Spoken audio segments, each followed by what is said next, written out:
bienvenue dans cette vidéo, j'espère que tu vas bien. Aujourd'hui je te retrouve à nouveau pour décortiquer un des grands discours du développement personnel qu'on entend, quelque chose qu'on entend très souvent, très régulièrement, un peu partout, par tout le monde en fait, que ce soit dans par les coachs, les formateurs, les créateurs de contenu liés au développement personnel, mais aussi les formations et autres, c'est la question du choix. Voilà, ça c'est quelque chose qui est vraiment redondant. On voit partout le fait qu'il faut choisir sa vie, que tu peux choisir ta vie, que tu choisis ce que tu vis, que voilà, que tout est une question de choix, que finalement et finalement ce discours-là est extrêmement culpabilisateur parce que on peut avoir l'impression, tellement on voit partout que tout est une question de choix, enfin qu'on peut tout choisir en fait, ça peut être très culpabilisateur de se dire que en fait, si tu vis des choses qui sont difficiles, si tu vis des choses qui sont douloureuses, si tu vis des situations un peu nulles au quotidien ou des trucs qui te conviennent pas ou autres, euh, finalement c'est ta faute. Parce que tu l'as choisi. Parce que dans le développement personnel, on te dit ça tout le temps, que tout est une question de choix. Et c'est la question que je voulais aborder aujourd'hui, c'est tout est-il vraiment une question de choix? À mon sens, parce que bon, voilà, je j'ai pas la vérité non plus, hein, voilà, c'est toi aussi tu peux avoir ta propre opinion sur le sujet. Mais à mon sens, oui et non. On a le choix sur certaines choses, on n'a pas le choix sur d'autres. Je vais commencer par... Alors, je vais m'expliquer, bien sûr. Je vais commencer par tout ce dont on n'a pas le choix. Voilà, c'est parce que oui, il y a des choses qu'on ne choisit pas dans sa vie, clairement. Alors, qu'est-ce qu'on ne choisit pas, typiquement? Ben, je sais pas, la famille dans laquelle on est né, le contexte social dans lequel on est né, ou l'environnement dans lequel on est né. On ne choisit pas les circonstances de vie qui nous arrivent, les événements extérieurs. On ne choisit pas... euh, on ne choisit pas... Voilà, en fait, ce qu'on ne choisit pas, c'est tout ce qui est extérieur à nous. C'est tout tout ce qui va nous entourer. Dans notre naissance et notre enfance, ou même aujourd'hui dans notre vie, tout ce qui va nous arriver depuis l'extérieur. C'est des choses qu'on ne peut pas choisir. Par exemple, je sais pas, si on vit le deuil d'un proche, par exemple, typiquement, on n'a pas choisi. Hein, sauf si on a tué cette personne, ce que je n'espère pas. Euh, Typiquement, on n'a pas choisi que cette personne meure. Hein, clairement, ni de vivre ce deuil, hein, c'est sûr. Si on est né par exemple dans une famille où les parents nous maltraitaient, on n'a pas choisi le fait que les parents nous maltraitaient. Ou c'est pas malgré le fait qu'effectivement petit, on peut peut-être se sentir responsable, mais en se disant que c'est peut-être nous qui avons fait quelque chose pour que les parents nous maltraitent, mais là ça participe d'autre chose. Euh, on n'a pas choisi le fait que les parents soient maltraitants. Hein. On n'a pas choisi, par exemple, aussi que de naître dans une famille pauvre et de ne pas avoir eu tout ce qu'on pouvait peut-être rêver, que nos parents n'aient pas pu nous payer des super grandes études. Voilà, c'est parce qu'ils n'avaient pas assez d'argent pour ça. On n'a pas choisi le contexte social dans lequel on est né non plus. Tout ça, c'est des choses sur lesquelles on n'a pas de pouvoir. Parce que c'est ça que ça veut dire aussi, la question du choix. Ça veut dire que c'est quelque chose sur lequel on a du pouvoir. Est-ce qu'on peut avoir du pouvoir sur tout? Clairement, non. Voilà, tout ce que j'ai cité. Il y a des centaines et des centaines d'autres exemples, bien sûr, en fonction des situations de vie. Mais tout ça on l'a pas choisi. Ou si on est dans un pays où il y a la guerre, par exemple, on n'a pas choisi qu'il y ait la guerre dans ce pays. Donc c'est quelque chose que on est un peu obligé de subir d'une certaine manière. Par contre, ce qu'on peut choisir, et c'est là que, effectivement, c'est là les grands discours du développement personnel, mais qui sont peut-être trop vastes, trop flous, enfin pas assez, trop vagues plutôt, pas assez explicites si on va pas décortiquer tout ça. Ce qu'on peut choisir, par contre, effectivement, c'est la manière dont on vit tout ça. Et ce qu'on peut choisir, c'est ce qu'on vit intérieurement. Parce que peut-être qu'on subit les événements extérieurs, parce que bah, voilà, ils arrivent et on n'y peut rien, mais on n'est pas obligé de les subir d'une manière très négative à l'intérieur de soi. Et c'est là toute la positivité en fait de la chose. C'est là que la question du choix est importante. Et ce choix n'est pas toujours facile à faire non plus. Hein. Des fois, on peut très bien avoir des moments où Ou effectivement, si on vit un deuil, on est plongé dans la tristesse, la colère, le déni, le choc. Et c'est tout à fait normal, c'est tout à fait normal. Il y a forcément un moment, quand on vit des circonstances extérieures difficiles ou douloureuses, il y a forcément un moment aussi à l'intérieur de soi où on va le vivre de manière difficile et douloureuse. Le truc, c'est de ne pas choisir de rester dans, dans tout ça, de ne pas rester, ou voire même parfois pour certaines personnes, de se complaire dans dans cette noirceur, dans les émotions difficiles et douloureuses, dans le, dans ce qu'on vit intérieurement de difficile. Parce que là, oui, on peut choisir un moment ou un autre de se dire j'avance, de se dire j'évolue, de se dire je transforme ce que je vis en autre chose. De... C'est pas toujours facile. Alors, et tout de suite, hein, je mets un bémol, c'est pas toujours facile à faire. Ça se fait pas non plus comme ça d'un coup de baguette magique. C'est aussi un processus d'évolution intérieure hein, qui va se faire petit à petit. Et, mais ça reste un moment que dans notre tête ou dans notre corps ou dans notre cœur, je sais pas, peu importe selon la circonstance, on choisit de ne pas rester, complètement happé, voilà, enrobé en fait dans la boue. Voilà, on va dire ça comme ça. C'est qu'à un moment, on peut choisir de s'extirper de la boue pour avancer vers autre chose. Comment faire ça? Ben, après, ça sera propre à chacun, parce qu'à un moment ou à un autre, cette décision-là, elle doit être prise. Euh, et si tu ne la prends pas, c'est ok aussi, hein. Tu as le droit de ne pas faire ce choix. Je ne dis pas que c'est mal pour autant. Parce que là aussi, il y a un discours très culpabilisateur du développement personnel, que si tu ne fais pas le choix de bien vivre ta vie, alors tu es nul, ou alors tu es mauvais, ou alors c'est n'importe quoi, ou alors voilà, il faut culpabiliser. Non, non. Là aussi, c'est un choix que tu fais de rester dans ces énergies-là. Et c'est juste, ok, pourquoi. Mais après, la question à se poser intéressante, c'est de se dire pourquoi je fais ce choix-là. Mais si tu as envie de faire ce choix-là, bah, en soi, c'est ton choix. C'est ton choix. Le truc, c'est qu'après, il faut l'assumer. C'est pas de se dire oui, je subis tout, c'est horrible ce que je vis, et rester en permanence là-dedans et accuser en fait en permanence l'extérieur, la circonstance, etc. Non, il faut se rendre compte qu'en fait, si tu restes dans ces énergies négatives, c'est que tu fais le choix d'y rester à un moment ou à un autre. Encore une fois, ce n'est ni bon ni mauvais, c'est ton choix, et il y a certainement une raison pour laquelle tu le fais, mais il ne faut pas accuser le reste du monde, voilà, ou les circonstances de vie, parce que tu restes coincé dans la boue, en fait. C'est c'est peut-être une image un peu voilà, hasardeuse, mais en fait, non, ça reste ton choix. Et avancer, ça peut être un choix aussi. Même si pour l'instant, c'est peut-être un choix qui est difficile pour toi à faire ou douloureux pour toi à faire, mais à un moment ou à un autre, tu vas pouvoir le faire. C'est possible. Euh, c'est une question d'état d'esprit, typiquement. C'est juste à un moment de se dire, j'ai plus envie de rester là-dedans, ou j'en en ai plus besoin, parce que des fois, quand on fait le choix d'y rester, c'est parce qu'on en a besoin, pour une raison ou une autre. Et c'est intéressant d'aller justement chercher cette raison. Euh, mais à un moment, tu peux te dire, j'ai plus envie ou j'ai plus besoin de rester dans tout ça. Oui, d'accord, j'avance. Voilà, je passe à autre chose. Ou j'essaye de transformer ce que je vis de négatif en quelque chose de positif.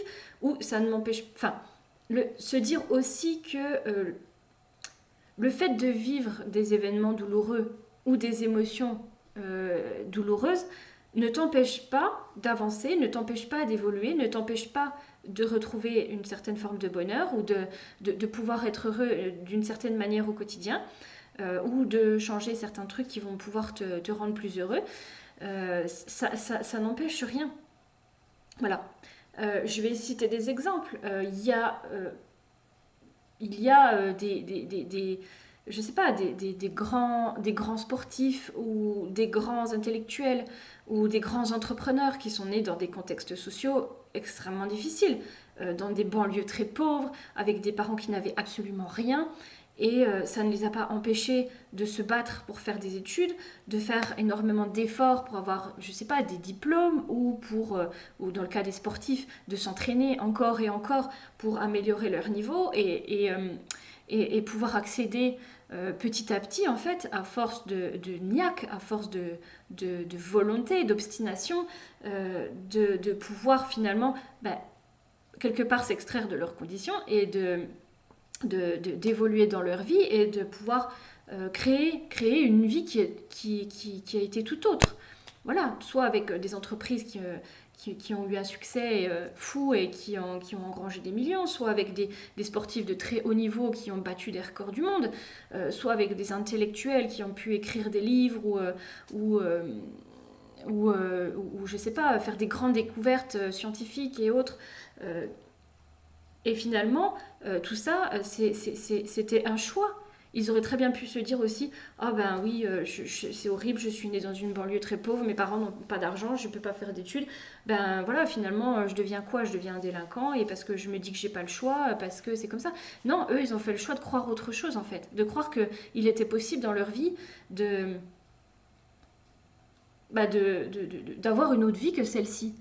Voilà, et parce qu'ils l'ont décidé et parce qu'ils ont tout fait après. Une fois le choix fait pour se créer une autre vie finalement, et ben ils ont réussi. Alors je dis pas que c'est le cas de tous, hein. Peut-être qu'il y en a qui ont essayé et qui n'ont pas réussi, l'histoire n'a malheureusement pas retenu leur nom, mais pour autant il y en a plein qui ont réussi. Regarde par exemple Nelson Mandela. Nelson Mandela a vécu la guerre, aurait pu se dire mon Dieu c'est horrible, c'est la guerre, de toute façon je ne peux rien faire, c'est voilà l'apartheid il est comme ça, qu'est-ce que j'y peux, du coup je dis rien et il se passe rien. Gandhi c'est pareil.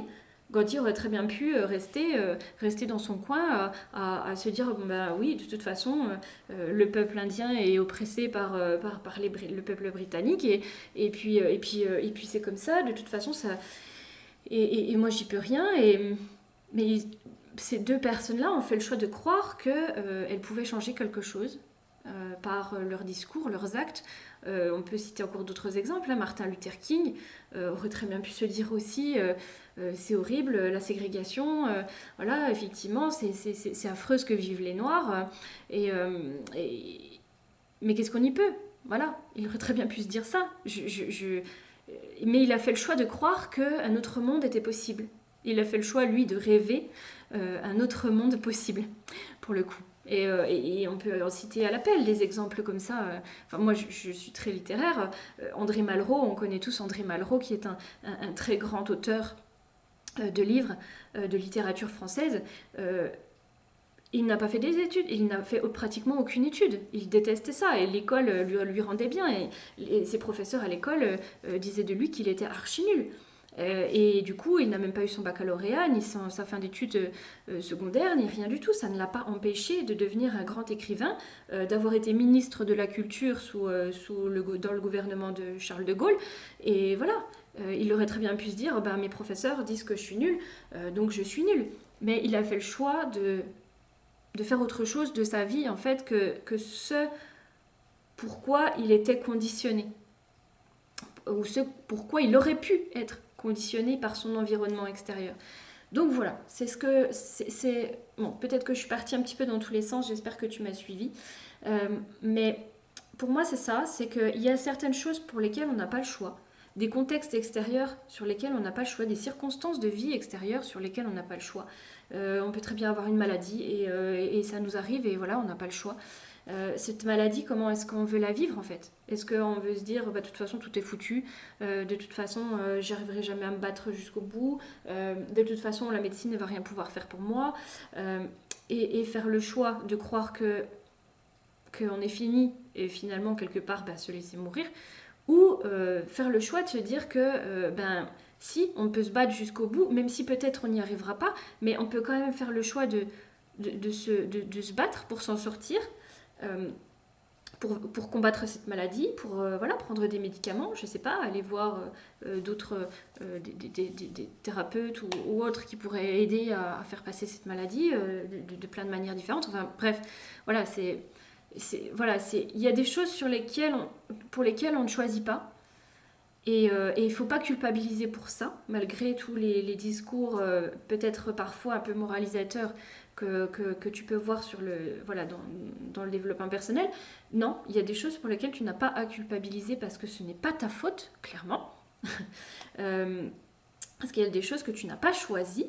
Par contre, après, c'est comment tu choisis de vivre tout ça. Est-ce que tu choisis de rester dans toute la mouise que ça t'apporte? Et c'est ok parce que certainement que ça t'apporte quelque chose de faire ce choix de rester dedans. Donc voilà, et ça, il y a pas à culpabiliser là-dessus non plus. Euh, ou alors, est-ce que tu veux faire le choix d'avancer, de transformer ça, d'évoluer vers, euh, vers quelque chose de mieux, même si ça va pas forcément être simple, même si effectivement ça sera peut-être pas après pas, même si voilà, les circonstances de vie vont continuer à te brasser, mais ça n'empêche pas après pas, de continuer à évoluer. Voilà, et j'en parle moi, je vais finir sur une note plus personnelle par rapport à tout ça, c'est qu'effectivement, j'en parle en connaissance de cause, parce que effectivement, si tu as un peu suivi mes vidéos, tu sais que depuis 20 ans maintenant, je fais des crises d'angoisse, que j'ai commencé à faire des grosses crises d'angoisse euh, à la fin du lycée. J'ai très vite été déscolarisée, je ne pouvais plus sortir de chez moi, je ne pouvais plus quitter mes parents et j'aurais pu effectivement faire le choix de me dire que euh, j'aurais très bien pu faire le choix de me dire que toutes ces crises d'angoisse conditionnaient ma vie, que c'était horrible ce que je vivais, que je pouvais rien faire, que voilà, maintenant il fallait que. Enfin, j'aurais pu faire le choix de rester assise sur mon canapé, à me morfondre, à me dire que j'allais plus pouvoir faire autre chose de ma vie, que ma vie était fichue, que... Enfin voilà, j'aurais pu avoir un tas de discours négatifs comme ceux-là, clairement. Ou j'aurais pu carrément me suicider, j'y ai pensé. C'est sûr, j'ai pensé aussi mettre fin à mes jours. Euh, ce qui m'a retenu, c'était voilà, l'idée de passer ma famille. Voilà, c'est clairement c'est l'idée l'énorme tristesse que j'aurais infligée à ma famille. Clairement, c'est ce qui m'a empêché de le faire à ce moment-là. Mais j'aurais pu faire ce choix de rester plongée dans cette négativité-là.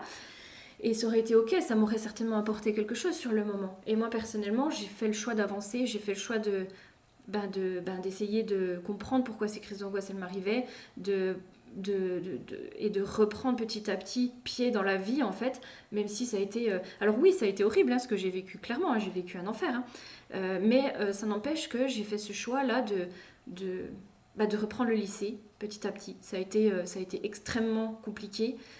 J'ai eu la chance de tomber sur plein de personnes fantastiques qui m'ont beaucoup aidée.